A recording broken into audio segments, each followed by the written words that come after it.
Hello, and welcome back to Wellness Wednesday, a monthly series where experts share practical tips and techniques on topics that are important to patients, survivors, and caretakers alike. I'm Erin Kuhn-Krieger with the Rolfe Pancreatic Cancer Foundation, and I'll be co-moderating tonight's session with Savina Chacheva and our partners over at Cancer Wellness Center. Tonight, we're talking with Dr. Matthew Dixon, a liver and pancreas surgeon and assistant professor at Rush University Medical Center, about the disparity rates and the latest advancements in pancreatic cancer surgical practices.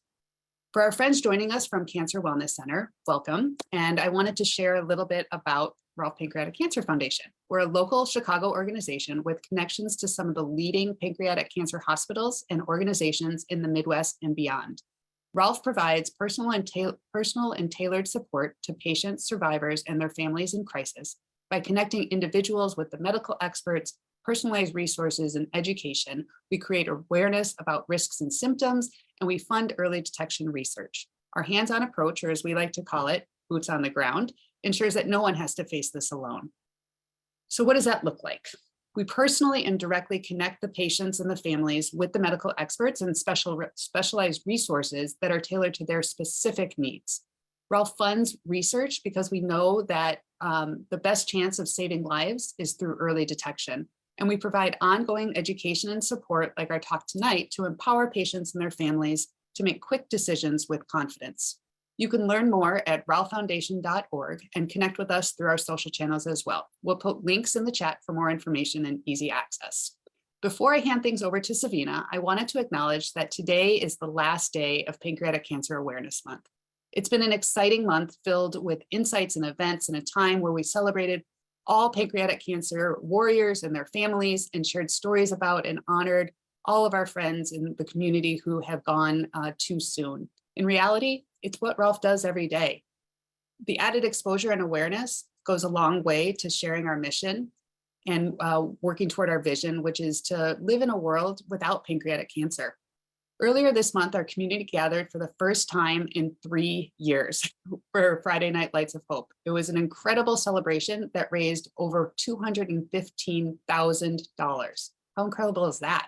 And as we head into the end of the year, we're going to be kicking off our annual Matching for a Cure campaign, where your gift can help us unlock a $25,000 match to honor the life and the legacy of Michael Goldberg. Keep an eye on our social channels for that kickoff, and remember, every dollar counts. We'll be sharing more details about our 2023 plans in the coming weeks, but in the meantime, I'm so excited to share that Rolfe Foundation has been selected as the recipient of the Highland Park Charity Drive. It's a student-driven event where the students and teachers and staff all vote on a local organization that's making a positive impact in the community. And last year, this charity drive raised more than $96,000 for the recipient. So you can imagine we're thrilled about what the impact of this and these dollars will be on pancreatic research and the support that Rolfe provides for patients and families. So it's a local award, but everyone can participate. Funds are going to be raised throughout the month of January, and we'll be sharing more details about that as we get closer.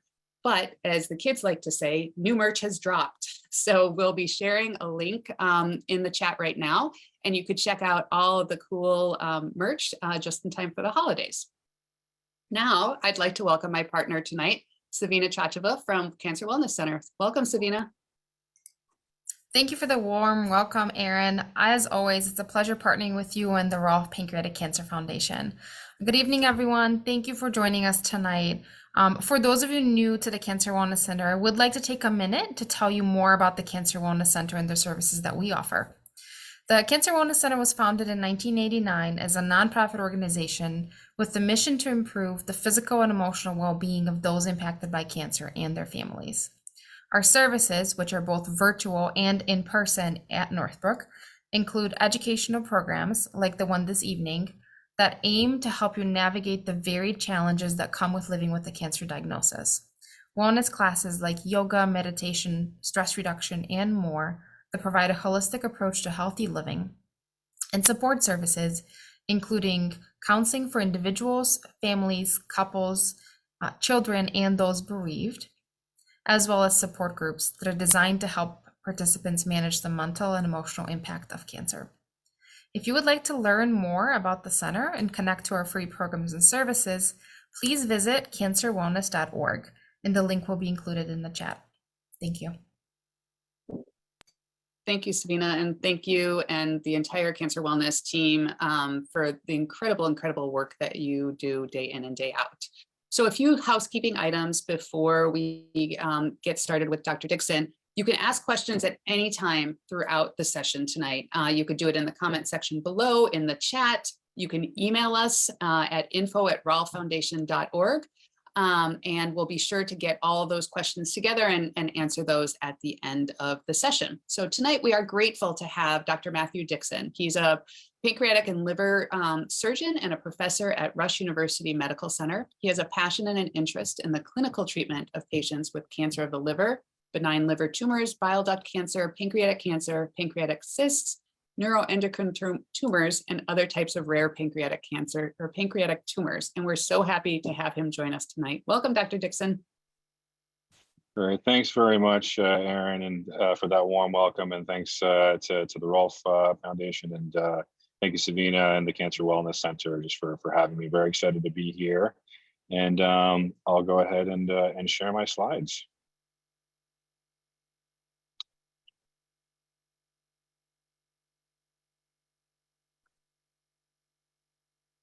Okay, so hopefully everybody can see my slides there. So the title of my talk tonight, I just want to spend some time talking about obviously a topic that I have a lot of interest in, and that's disparities in access to care for pancreatic cancer.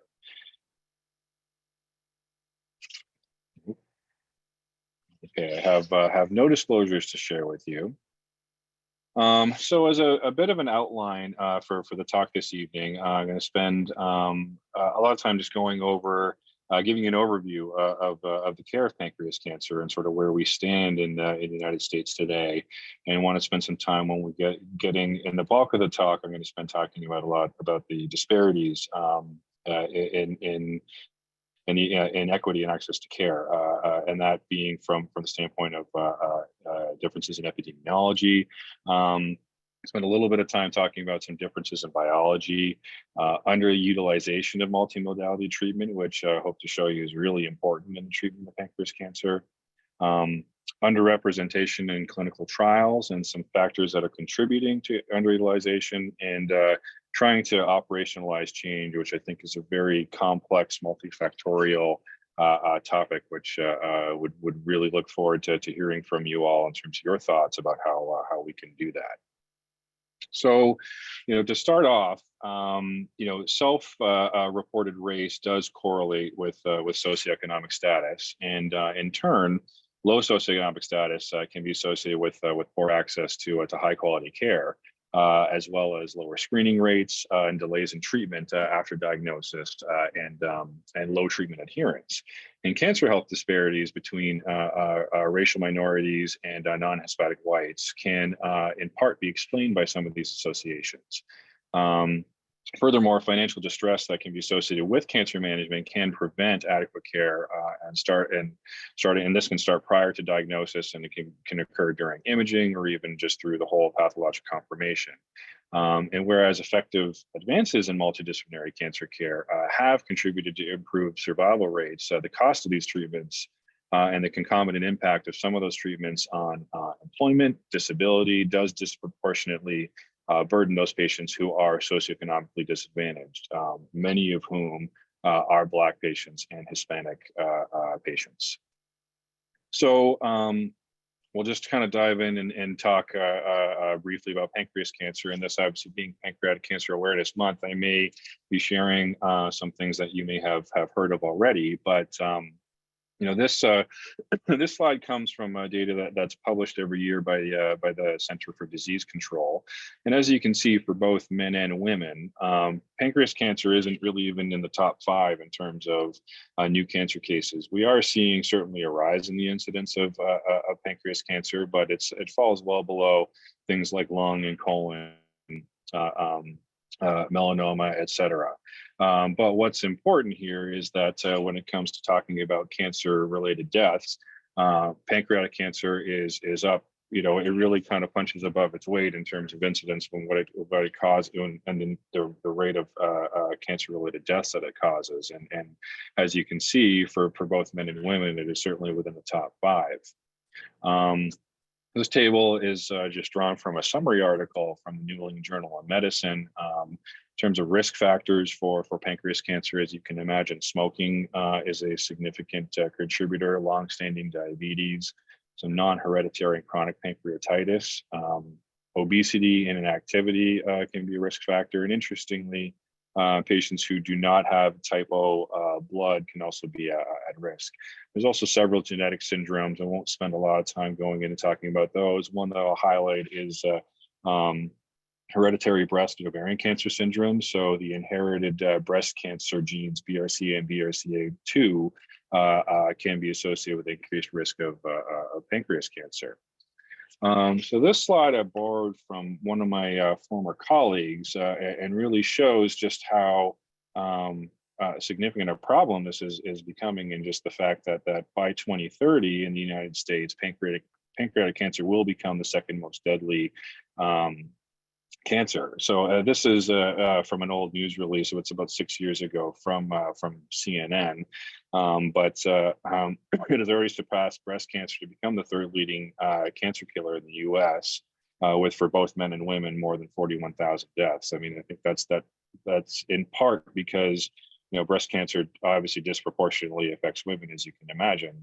Male breast cancer is very, very rare, but it's also because we have much better treatments for breast cancer than we do for pancreas cancer. And so some of the challenges with treating pancreas cancer, and Aaron shared this at the beginning of the talk, but one of the big problems is there's a real lack of any established screening tools. So for breast cancer, where we have screening mammograms, for colon cancer, we'll have screening colonoscopies. Those have really helped to reduce, or at least diagnose those cancers earlier and help reduce cancer-related mortality from those illnesses. But pancreatic cancer, unlike those, we really don't have an established screening tool that helps us to detect these cancers early. And that, of course, leads to a late appearance of symptoms. And I always tell patients that when cancers are big enough to cause symptoms, that's not a good sign, because it means those cancers can be a large size, and unfortunately, oftentimes means that it's too large for us to be able to potentially do surgery. And of course, with pancreas cancer, as we all know, this is a really aggressive cancer. There's a rapid growth of these tumors, and it likes to grow and spread, pretty fairly early. And so, we really try to think of pancreas cancer as a systemic disease, really from the outset. So this slide just comes from a summary, and as a surgeon, I tend to try to, when I'm seeing a patient with pancreatic cancer, I tend to place them in one of these 3 categories. The first one is patients who are resectable, meaning their tumors are far away from any of the blood vessels that are important. So the superior mesenteric artery, the superior mesenteric vein that you see in the diagram there, those are really important to know the relationship of these tumors to those blood vessels. And so when somebody has a resectable tumor, it means it's early stage enough that it's far away from those vessels. Patients who are, and that represents, by the way, about 20% of patients. And for patients who are borderline resectable or locally advanced or unresectable, that represents about 30% of patients. And then unfortunately, about at least half of patients with pancreatic cancer will have metastatic disease or stage 4 disease, really from the outset. And so in terms of treatment sequence, especially with talking about this first 2 group of patients who I'm certainly more likely to see in the clinic, wanted to spend some time really just talking about that treatment sequencing. And so really, regardless of surgical resectability nowadays, we put pretty much everybody on chemotherapy first, for that reason that I said, just because pancreas cancer is such an aggressive cancer. It likes to grow and spread early. And by starting with a treatment that goes all over the body, and that being chemotherapy, we start virtually everybody nowadays on chemotherapy. certainly at our center and any high volume center like Rush, all these patients are reviewed at a multidisciplinary case conference that's attended by surgeons, gastroenterologists, medical oncologists, radiation oncologists, and we all decide as a group what the best sequence of treatment will be. And invariably that does involve chemotherapy first. Sometimes it'll involve radiation, and then assessing your treatment response with the goal of trying to get those patients to surgery to take out their tumors. And that's often followed with chemotherapy again afterwards. Excuse me.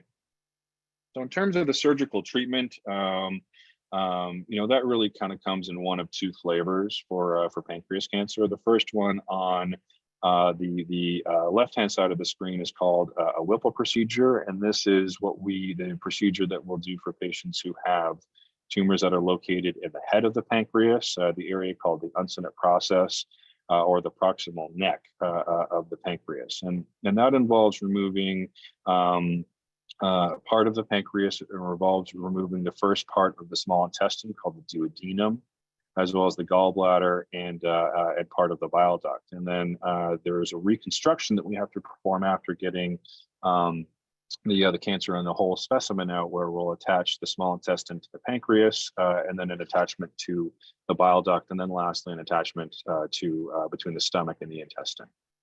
And then in the figure on the right, for cancers that are located in the body and the tail of the pancreas, the surgery that we'll typically do for that is called a distal pancreatectomy, and then we'll have to remove the spleen with these cases as well.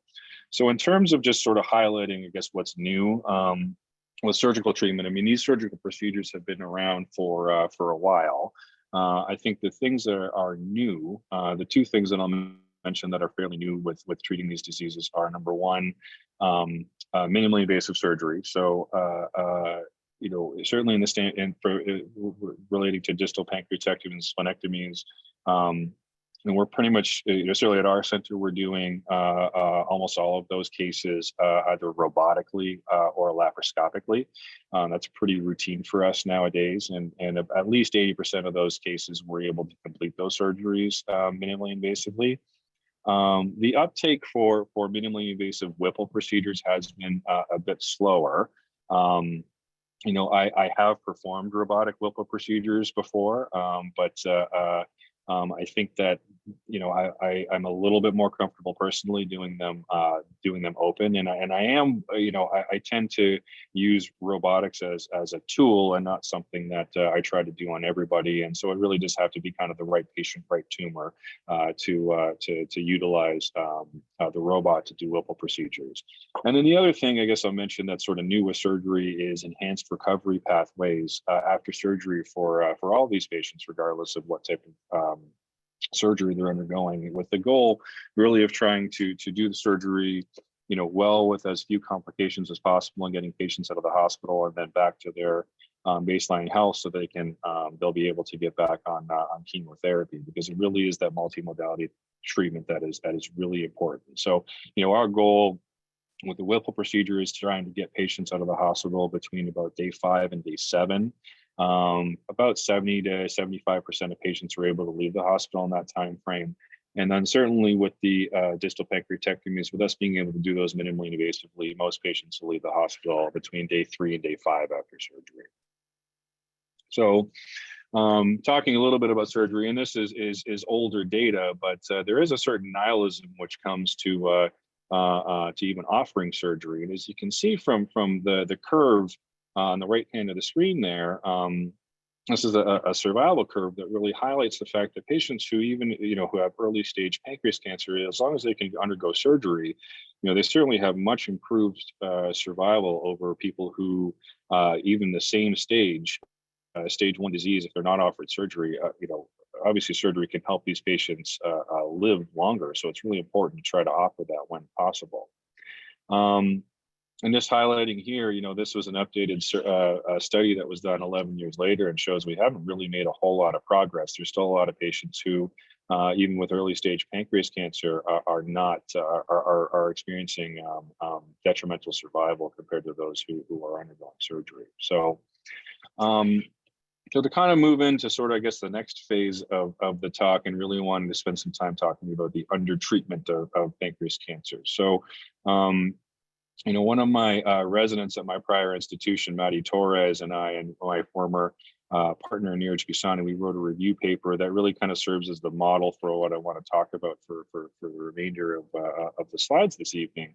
And looking at these 4 areas where we're really, there's a real undertreatment of pancreas cancer.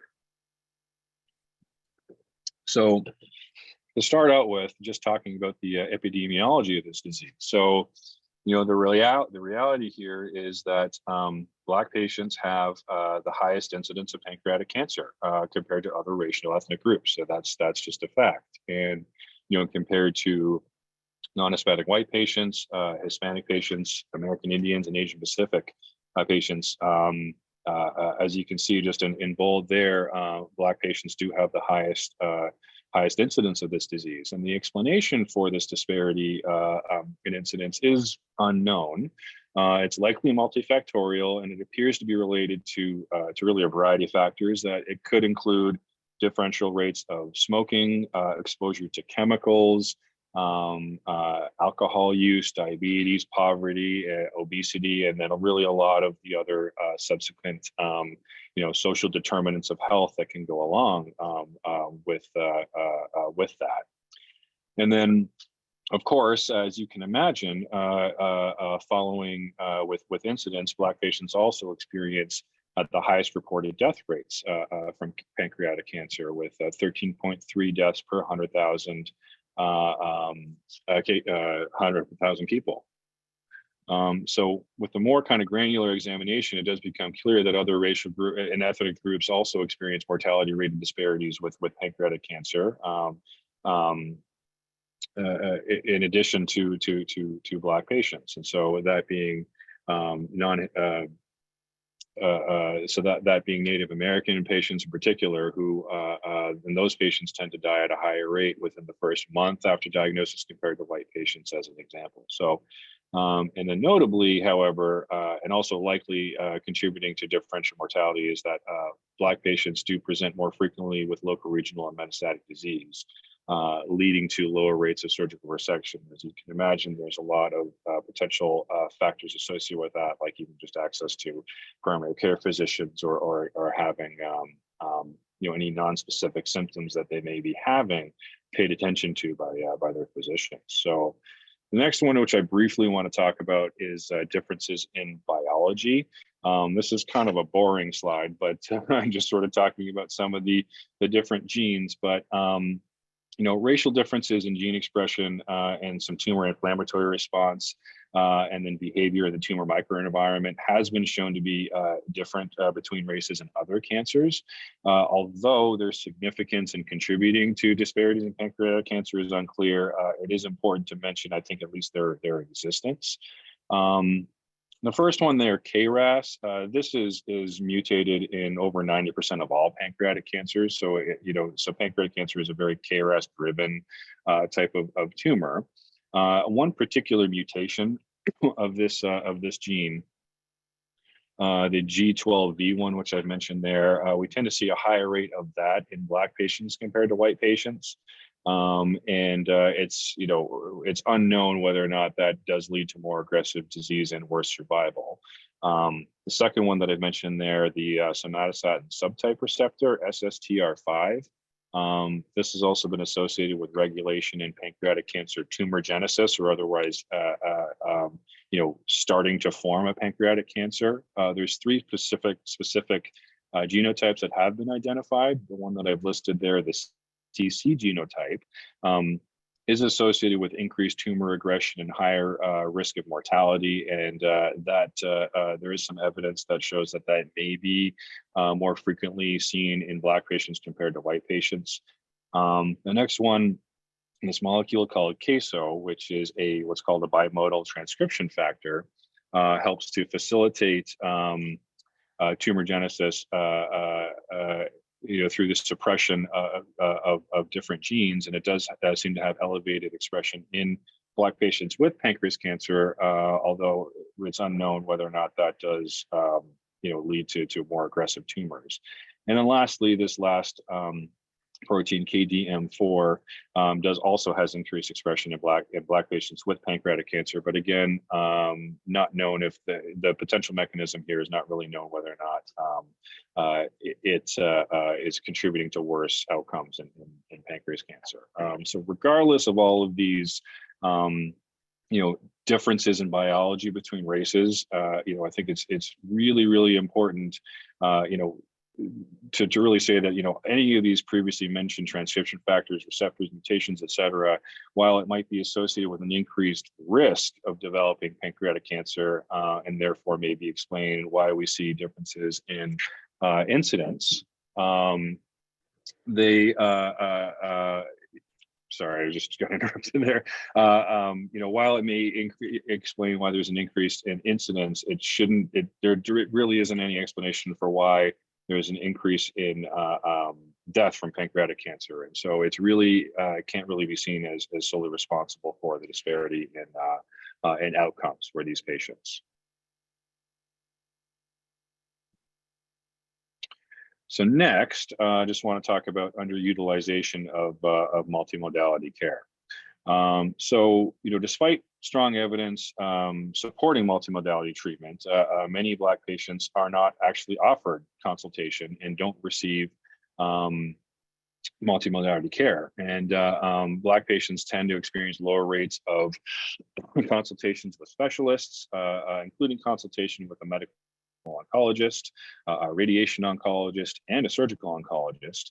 And these patients are also less likely to undergo chemotherapy, and they're 25% less likely to receive chemotherapy after surgery.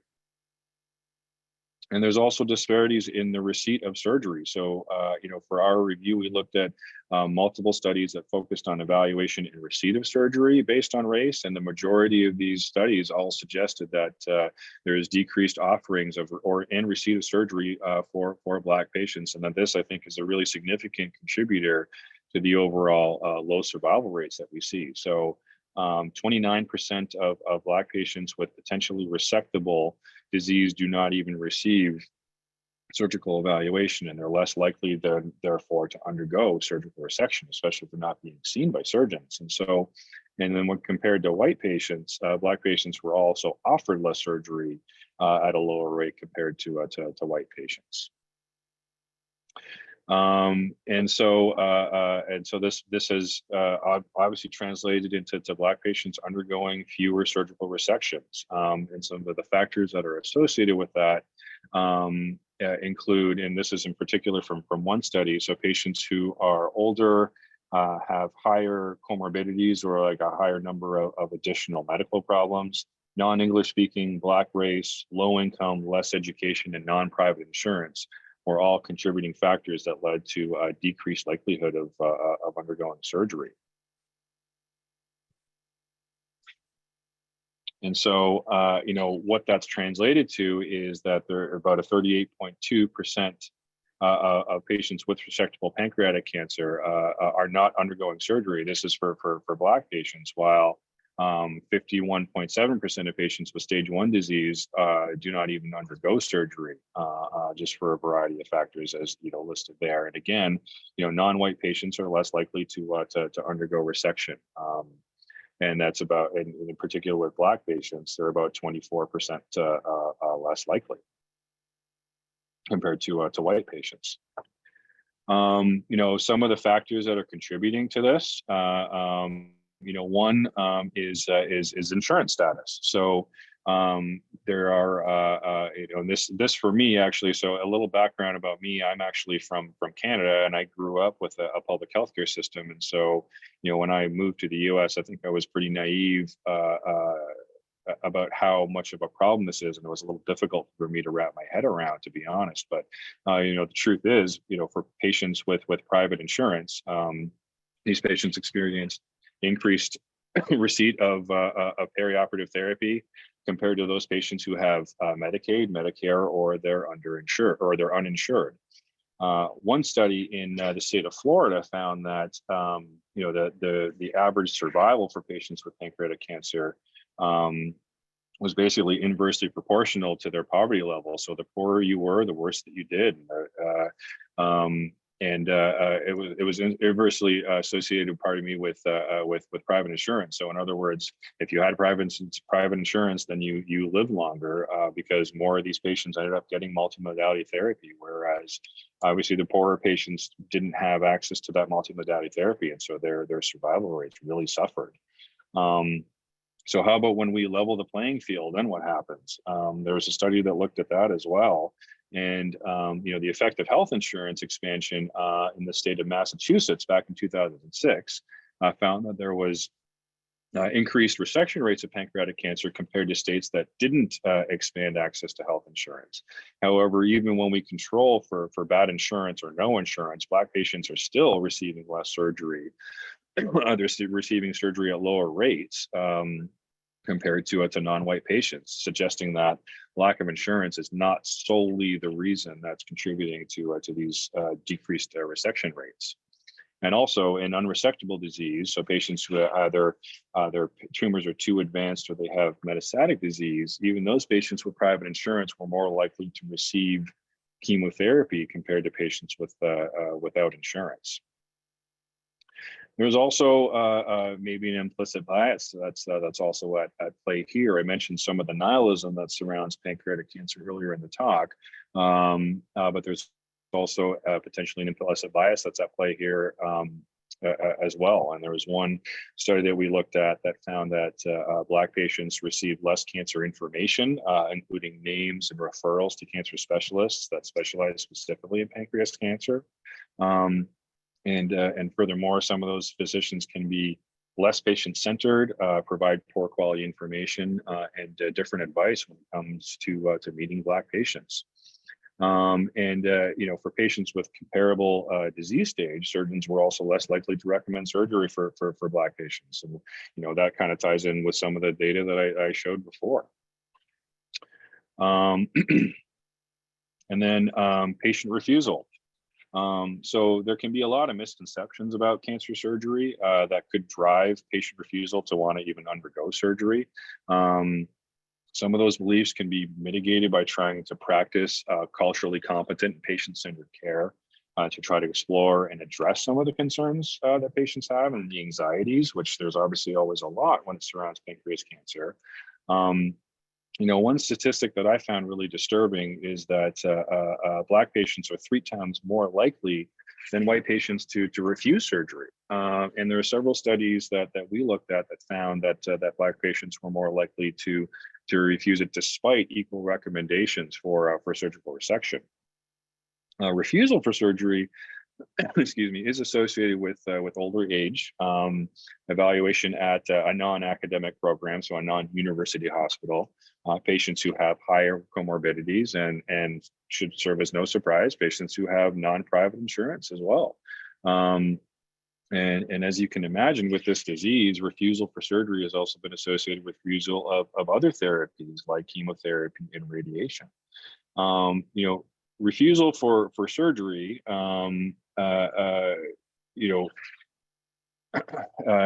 it may just be because of concerns of the surgical risk, some of the diagnostic uncertainties, but I think a big one is historical distrust in the healthcare system, which is why I kind of wanted to devote even one slide to this. And so I think this can be kind of a tricky issue to talk about, because to simply state that patient mistrust contributes to disparities in receipt of treatment among Black patients really kind of ignores the years of mistreatment, abuse, and structural racism that's really heavily embedded in the history of medicine in this country. And assertions that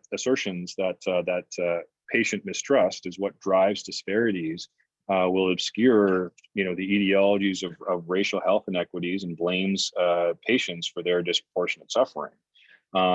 This is particularly, very much true for Black patients, and any mistrust that those patients harbor toward the U.S. healthcare system is a result of their really never-ending mistreatment and not the cause of it. And I think suggesting that, trust and not structural racism is the primary barrier between Black patients and equitable care and positive healthcare outcomes is just simply not true.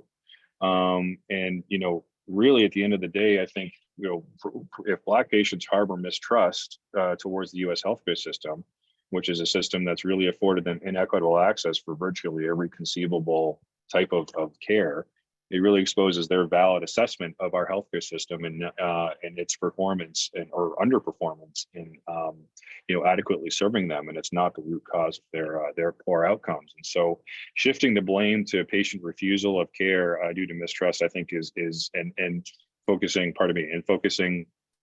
not focusing on addressing the structural racism that we see causing health inequities only really perpetuates this problem and can be really quite dangerous.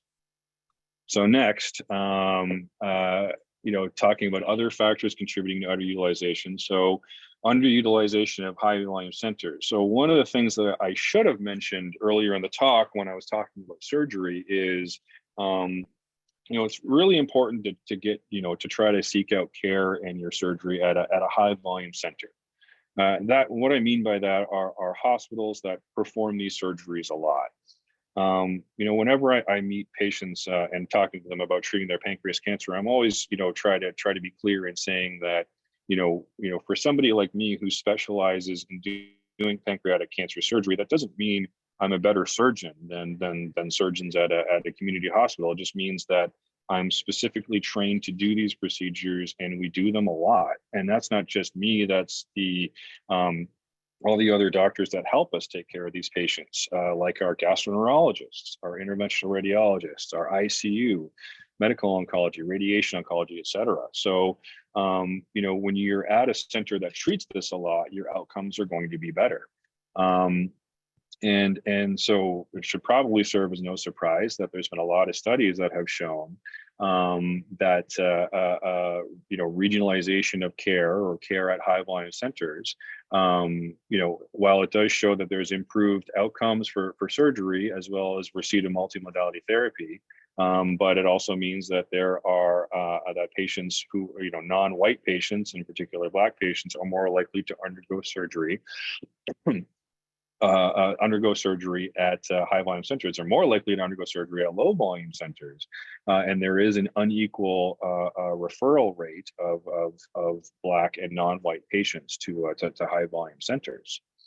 And so, one study showed that Black patients were less likely to, as I mentioned, they're less likely to receive care at a high volume center, and they're also less likely to receive surgery by a high volume surgeon. And they're more likely to receive their care at low volume hospitals by low volume surgeons.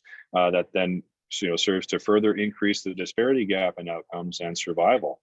And then another study saw that Black patients were less likely to receive care at high volume centers, as I mentioned previously. And so similarly, uninsured patients and those residing in zip codes with a lower population level educational attainment were also less likely to be sent to high volume centers. So, so access to care at high volume centers is really inequitable. It's something that I would love to see change, and I would be very much open to feedback to how people think that we could do that. And obviously, I think we'll have to go be sensitive to things like insurance status, et cetera.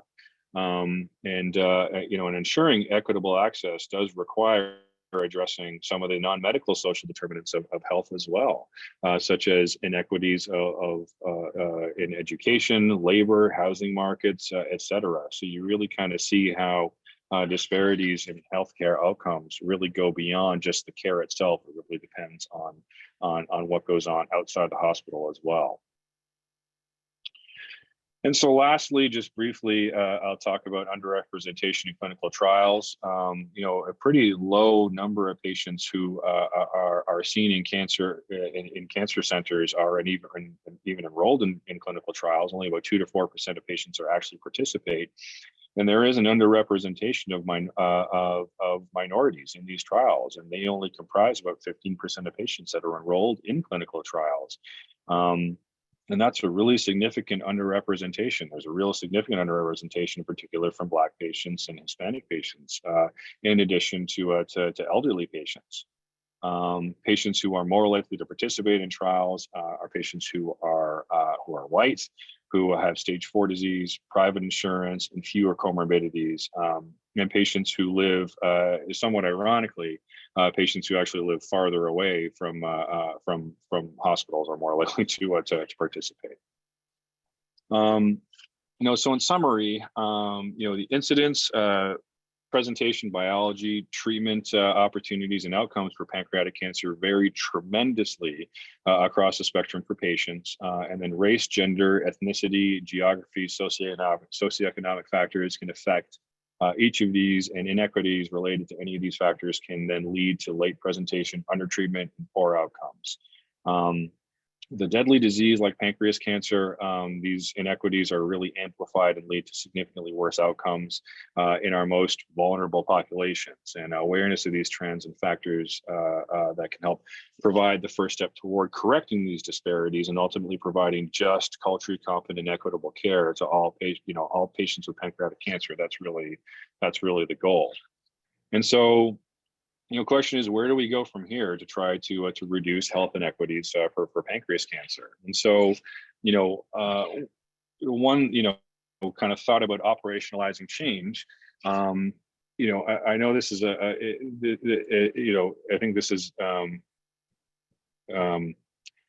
like an important issues, and just in trying to highlight, inequitable access to care for the medical system broadly. And this is actually some of the data from this slide comes from Dr. David Ansel, who is obviously here at Rush, and has been a giant in looking at structural racism and the effects on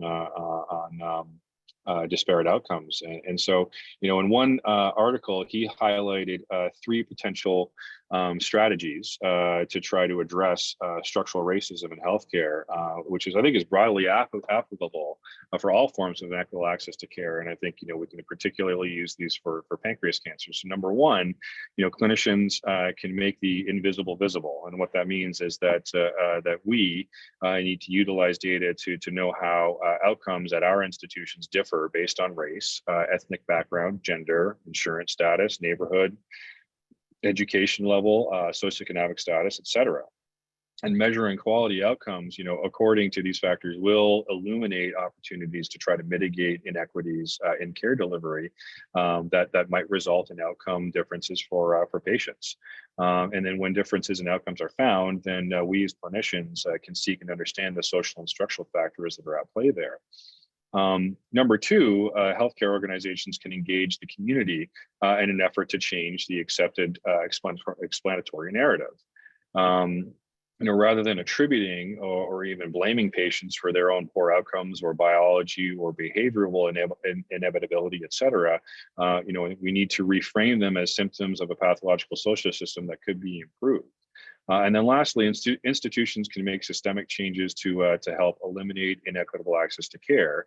And whether we're talking about structural racism or any other factors that produce inequitable access to care. And, one, I guess, last plug is here at Rush, one of the things that really drew me to want to practice here is that, the institution, I think, has recognized well the injustice of health disparities and how rampant inequitable, access to adequate care is in Chicago. And so our healthcare system became one of the first academic healthcare systems to make health equity a strategic priority. And we really kind of shown that with a concentrated investment on health equity by establishing an Institute of Health Equity, and this is obviously done in conjunction with with BMO, with help to form that that institute. And look forward to trying to partner with people like Dr. Ansel, who I mentioned, with trying to reduce things like the health inequities to access to care, in particular for pancreas cancer, like we've been talking about. So that's all I had.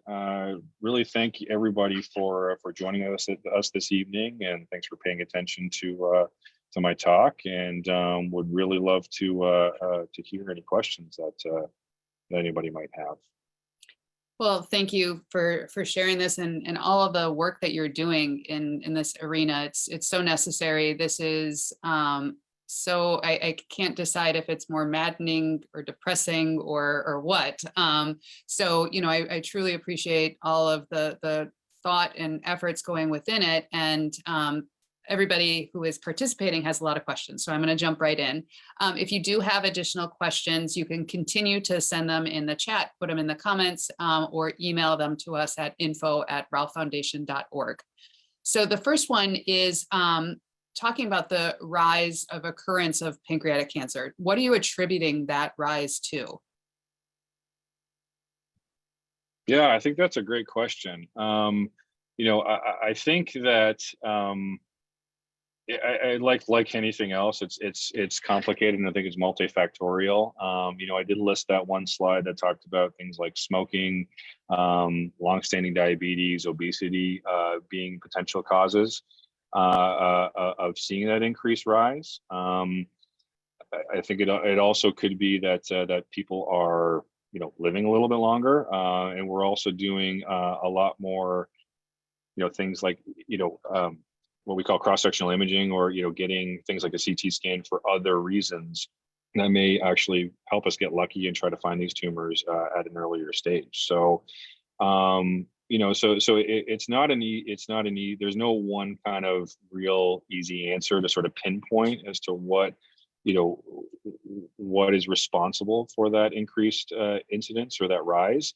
What has sort of been consistent, I think, is that the death rate from pancreatic cancer has remained pretty steady. And as I think the care for a lot of cancers has gotten better, for pancreas cancer, it sort of hasn't improved very much. And I think a lot of that has to do with, I think it has improved some with our recognition that this is being an aggressive cancer. We need to really use aggressive chemotherapy as well as surgery, but we don't have the repertoire of chemotherapies for pancreas cancer that we do for something like breast cancer, as an example. So that's kind of where we need to continue to do more research and try to come up with new therapeutics to try to help patients live longer. Okay, I'm gonna stay on the cancer side of things, and we'll move into the disparity.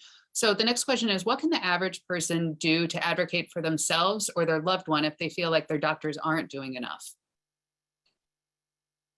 Yeah, that's a great question. And I think that, and sometimes this can be, frustrating if you're going to see, say, your primary care doctor, as an example.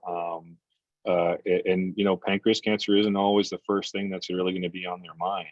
But I think that, things like getting routine lab tests and trying to check those, oftentimes we can see some elevations in the liver function tests that can signal us to some changes that can be associated with pancreas cancer. And honestly, if you're not getting anywhere there, seeking out a second opinion, trying to go and see another physician, trying to get in with a specialist, like a gastroenterologist or somebody like myself. I think those are kind of important steps, because oftentimes it's really the family members that really can see if something's not right.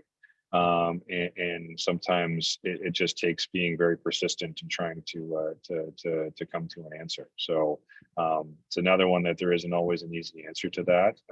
But I guess I would just encourage people to really, if you really think that there's something wrong and with your loved one, to really continue to try to seek out care, if that means having to go and see another doctor who you think will listen to you. Great. Are we seeing an uptick at all in disparity going down, or is it getting worse, or is it kind of staying level? I think it's mostly staying level. I think disparities in outcomes has been sort of a, while it's not a new concept, I think that it's something that we've known about for a while. I think really kind of being scientific about it and analyzing, those outcomes has something, I think it's something that we've been doing, really effectively, probably over the last decade or so. And that's actually kind of my real academic interest is looking at that, in particular in Chicago, to look at those disparities in access to care and try to model that over time and by area of the city. And so I think as time will go on, especially if we don't really have any, really huge policy shifts or changes, a lot of those disparities will probably continue, which for somebody like me is beyond frustrating. Because as I mentioned, kind of with my background coming from Canada, I really think that healthcare is a right, and not something that should be based on your ability to pay. And I think I would really love to just see really equitable access across the board. And I think as I mentioned, I think it's a very difficult multifactorial problem that I would even be open to hearing feedback from others who are on the call if they, for any ideas that they think that we need to do to try to solve that, because it really will go even beyond the healthcare itself and addressing a lot of the structural racism problems we see in our society today. Absolutely. So are doctors in more predominantly Black communities well versed about pancreatic cancer and risks and symptoms? And I'll couch that in knowing that the disparity goes well beyond pancreatic cancer. Is it more that are they not looking for it, and so that's a piece of the puzzle too? Yeah, I think that's a great question, and I think that for a lot of, and I think it kind of goes back to my comment about pancreas cancer not always being, with it not being the most common thing, it's not always in the front of mind, and primary care doctors are a lot of times focused on trying to manage a lot of chronic health conditions, and so I think it may be. I don't know that it's not necessarily that they're well versed, but I think, and if that's particular in any particular area, say in a predominantly Black community, like you mentioned, but I think that just system wide, I mean, with a lot of primary care physicians, and you can't really blame them, because again, it's not the most common cancer, but it's not always the most front of mind for them. So I think that it really kind of does take, I think, being committed to trying to get to any trying the underlying problems, and maybe this comes from again family members being really persistent and trying to press their doctors to try to look for other causes of the symptoms that they think they're experiencing, especially like when like less dramatic. I mean, because you can always have patients who will become jaundiced because they've got a tumor that's blocking their bile duct. I think that can be fairly obvious. And when I say jaundice, I mean yellowing of the skin, yellowing of the eyes. But even beyond that, like a lot of nonspecific symptoms, like any weight loss or difficulty eating, those sorts of things should really prompt people to know that something's wrong. Sure. So 2 questions based off of that. So I'd imagine from the other side of the insurance piece, doctors have to follow certain edicts, from my understanding of you can only be with the patient this long, or you have to do this or that. So I'm assuming that as a doctor, you're feeling the pressure too from that side of things. A little bit. If I'm honest, I really try to give my patients all, like, I try to be very sure that that my patients are really comfortable and all the questions are answered when I see them. And as you can imagine, I tend to have some fairly heavy conversations. And that for me, I think maybe gives me a bit of the luxury too, that I can budget a little bit more time for my appointments. Because I want to really be sure that patients, when they come to see me, they leave with all their questions answered. That's not always true for a really busy primary care physician that maybe only has 15 minutes. So you're right. There certainly can be that time pressure that may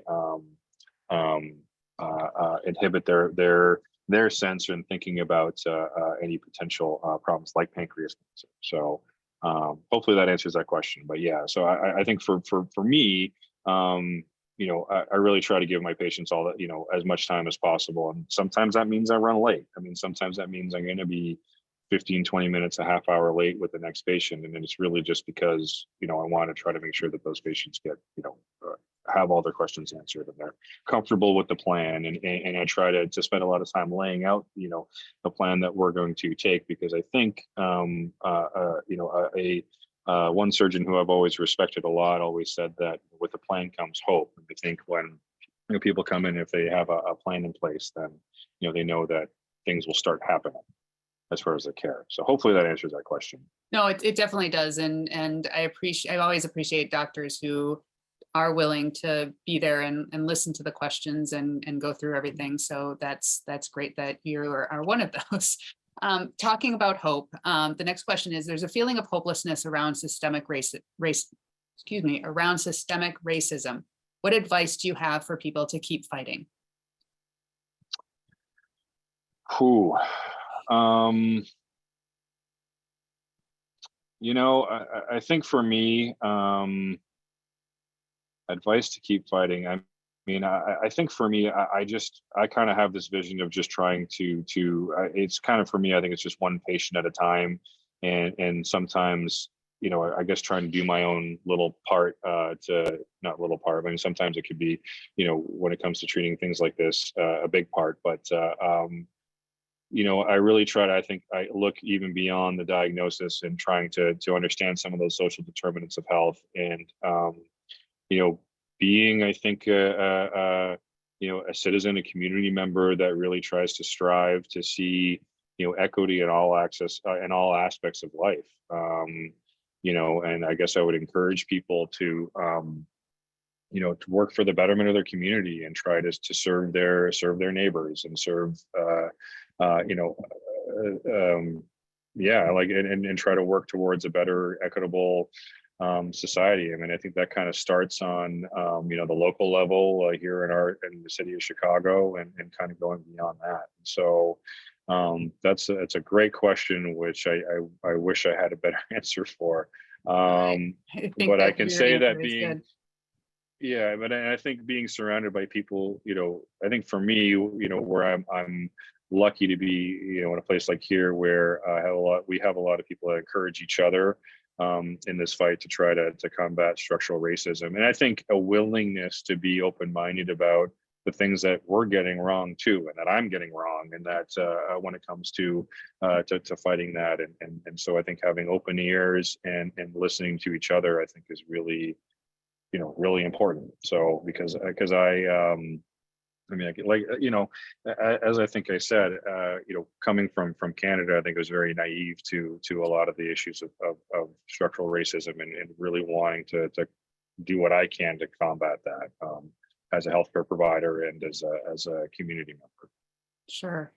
So what's being done within the medical community to address it? For example, are there campaigns that are targeting the communities? Is there extra education at conferences, that the doctors go to? At what all is happening right now? Yeah, no, great question. And a lot of us are trying to refine our kind of approach at the bedside to try to practice more culturally competent care. And that certainly comes through seminars, through learning from each other, through being receptive to feedback and how we can do that, and trying to be aware and accepting of everybody, of all people, regardless of race, gender, orientation, etc. And so, yeah, and so I think on a systems level, and a lot of this is really burdened on the individual centers and hospitals to try to make sure they're doing that. And I think that there are certainly institutions that are doing it better than others, and I think there's always an opportunity to learn from each other.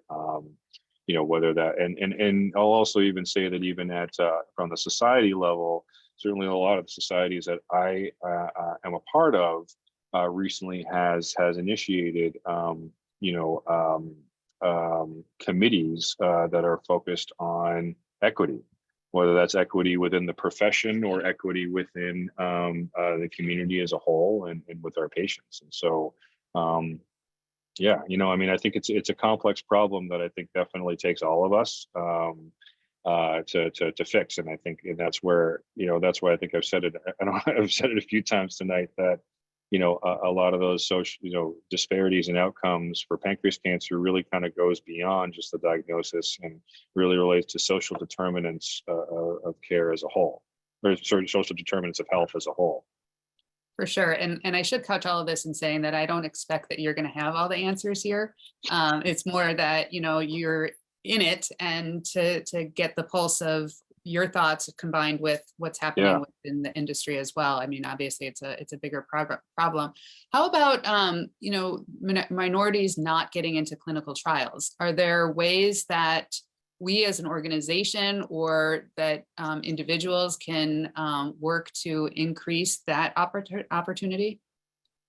Yeah. So, I think some of that, I think, has to do with some of that trust issue, which you really cannot blame patients for, given the inequitable healthcare outcomes that they've had. And some of that has to do with being at centers that offer clinical trials, and even having clinical trials available. A lot of the data that I shared really has to do with really all clinical trials, and that it does tend to transcend and involve, like, and be, again, multifactorial in patients who have better insurance, et cetera. But I think that the onus is also on us to make sure that we are offering that to patients when available. And so I think it definitely, that definitely falls on us as a medical community, and trying to, I think, make patients aware, and just the importance of that for advancing things like pancreas cancer as a whole. So.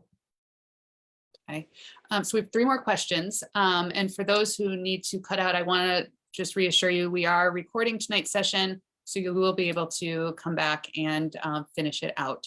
So the next question is, I understand about the access to insurance and doctors piece, but when they're at the doctors, why are they not being offered options and surgery? Yeah. That's a great question, and frankly, I think that the data that I shared, I kind of found pretty shocking as well once we were really doing those reviews. And so I wish I had a great answer for that, in terms of why they weren't even being offered surgery, because for myself, I can't imagine not offering surgery to a patient who I thought needed it. And so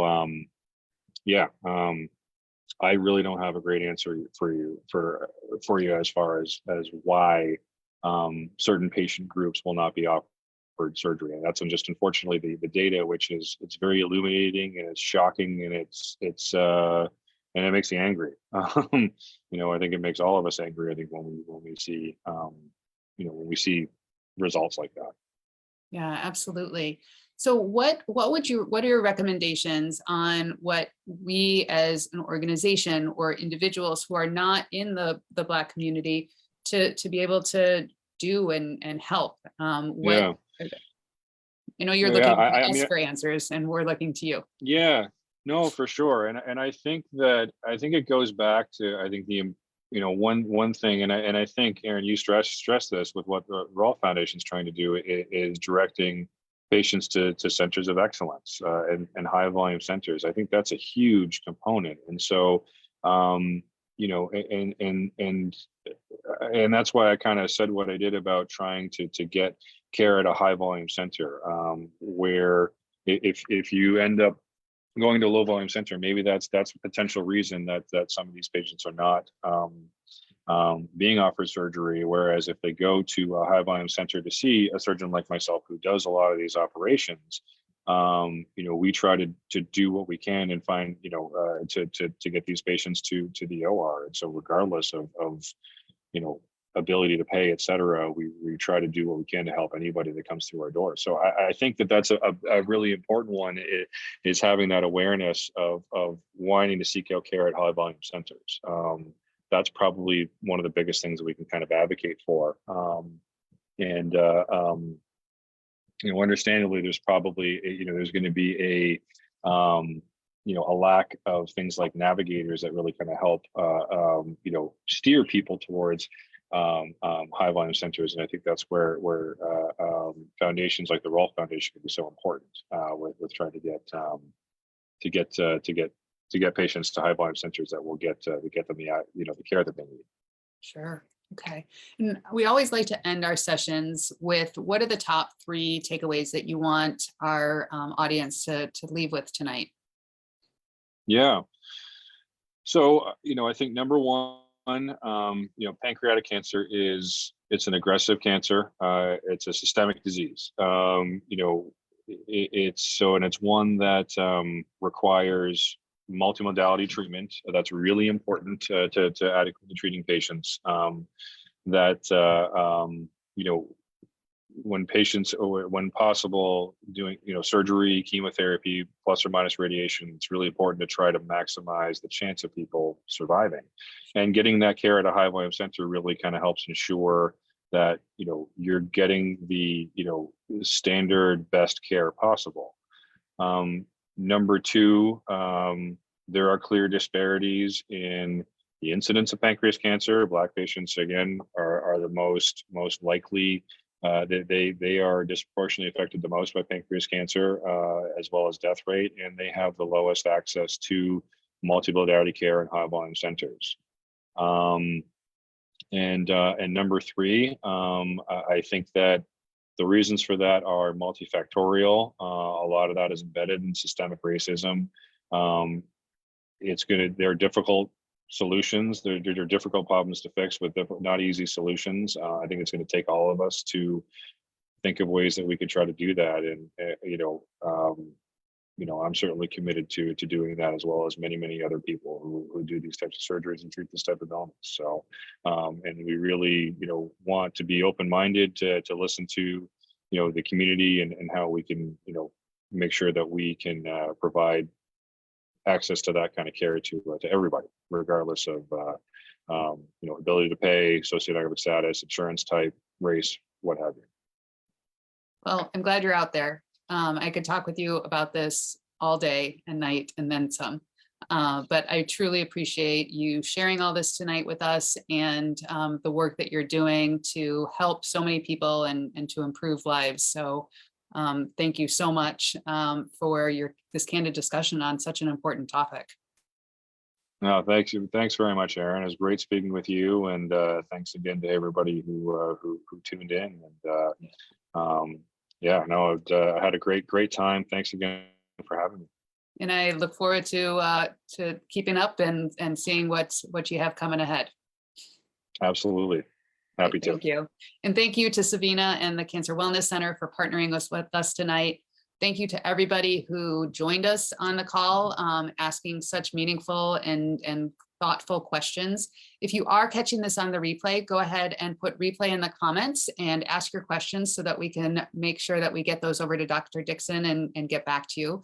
We'll be sharing details about next month's Wellness Wednesday session soon, so you can keep an eye out on our social channels. And we're always looking for ideas for future editions. So if you have a topic or speaker, please email them to us at info@rolfefoundation.org.